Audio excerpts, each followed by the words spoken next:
Assalamualaikum warahmatullahi wabarakatuh. Alhamdulillahi rabbil alamin. Wassalatu wassalamu ala sayyidil mursalin wa ala alihi wa ashabihi wa man tabi'ahum bi ihsanin ila yaumiddin, amma ba'du. Faqad qala Allah ta'ala fil Qur'anil Karim, a'udzu billahi minasy syaithanir rajim. Ittabi'u ma unzila ilaikum min rabbikum wa la tattabi'u min dunihi awliya'a qalilan ma tadhakkarun. Shadaqallahul azim.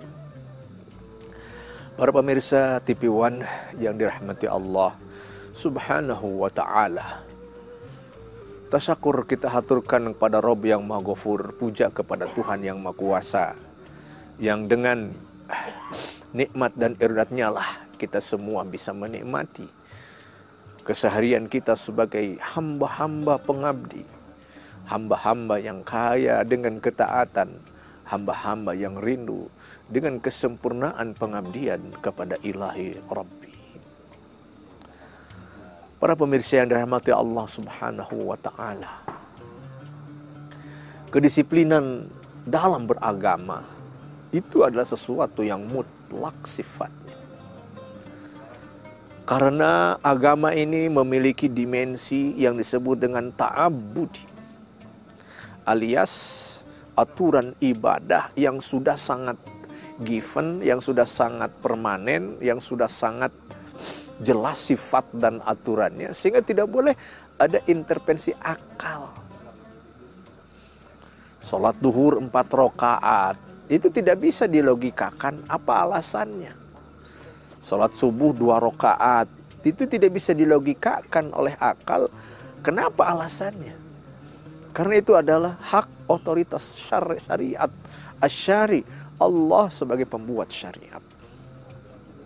Ya, jadi aspek ta'abbudi ini mau tidak mau harus benar-benar dibaca dengan baik, dibaca dengan benar, dibaca secara utuh oleh setiap diri kita. Satu renungan Rabbani yang perlu kita simak adalah ayat yang tadi saya bacakan. A'udzu billahi minasyaitonir rajim. Ittabi'u ma unzila ilaikum mir rabbikum wa la tattabi'u min dunihi awliya'a qalilan ma tadhakkarun. Ikutilah oleh kalian segala apa yang turunkan Allah kepada Rasul kalian. Dan jangan kalian mengikuti di luar ajaran ilahi kepada Rasul. Qalilan ma tadzakarun. Sayang, sedikit sekali orang yang sadar, sedikit sekali orang yang patuh dengan titah Allah seperti ini. Apa yang diinginkan Allah Subhanahu wa ta'ala dari pernyataan ini? Bahwa kita harus menegakkan budaya ittiba', budaya kedisiplinan, budaya kepatuhan, budaya kepasrahan yang benar-benar utuh hanya kepada aturan Allah Subhanahu wa ta'ala. Bahwa syariat adalah imam, syariat adalah imam, sementara kita adalah makmum. Bahwa akal kita itu hanya mengikuti, hanya tabi', pengikut. Sementara syariat ilahi adalah matbu' yang diikuti.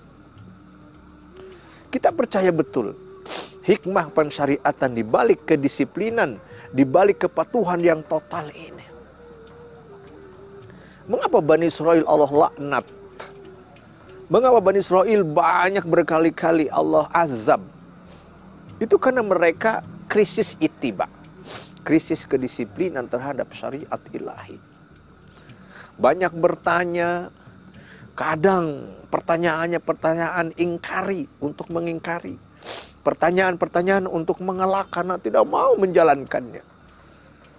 Janganlah episode Bani Israel ini terulang di tengah umat Islam ini. Ya. Lawan dari ittiba adalah ibtida', mengada-adakan, melakukan penyimpangan, melakukan satu pelanggaran-pelanggaran yang disengaja. Padahal semuanya berkaitan dengan syariat ilahi. Kita tidak ingin terjadi fenomena seperti ini. Ya. Bahaya sekali kalau agama sudah dimasuki wilayah-wilayah yang tidak pada tempatnya. Seperti apa? Ta'akuli. Dominannya peran akal dalam menentukan, dalam membaca, dalam memahami syariat yang pada ujungnya terjadi pengkerdilan sisi-sisi ta'abbudi, dimensi ibadah dari agama itu sendiri. Dan ini adalah awal dari krisis kedisiplinan dalam beragama. Ya. Allah Subhanahu wa taala mengapa menurunkan Al-Qur'an? Jawabannya jelas. Itu sebagai hudal linnas wa bayyinatin minal huda wal furqan. Petunjuk bagi manusia, pembeda antara hak dan yang batil. Artinya ini gambaran bagi kita sekalian bahwa apa yang kita nikmati, apa yang kita jalani sekarang dalam agama, semuanya adalah dalam bingkai. Kita taat di atas segalanya, menyingkirkan ego-ego, rasionalisme, ketika menjalankan hal yang bersifat syar'i ta'abbudi. Para pemirsa TV One yang dirahmati Allah Subhanahu wa taala, betapa kita mendambakan sekali umat-umat yang disiplin kepada syariat Allah. Para umara yang begitu tegas mengawal tegaknya aturan-aturan ilahi dalam semua bidang kehidupan. Ulama-ulama yang terus mengawal pemahaman, mengawal ijtihad, mengawal istinbat, mengawal upaya elaborasi agama dalam bentuk implementasi yang nyata dalam keseharian. Indah sekali kalau semua terjadi. Disiplin dalam beragama, disiplin dalam terhadap syariat ilahi yang suci. Sekulerisme yang terjadi di barat, biarkan itu adalah zona domain mereka. Eropa pernah punya trauma karena ada benturan antara agama dan gereja, antara agama dengan negara. Ya, mohon maaf, ada benturan antara agama dan negara.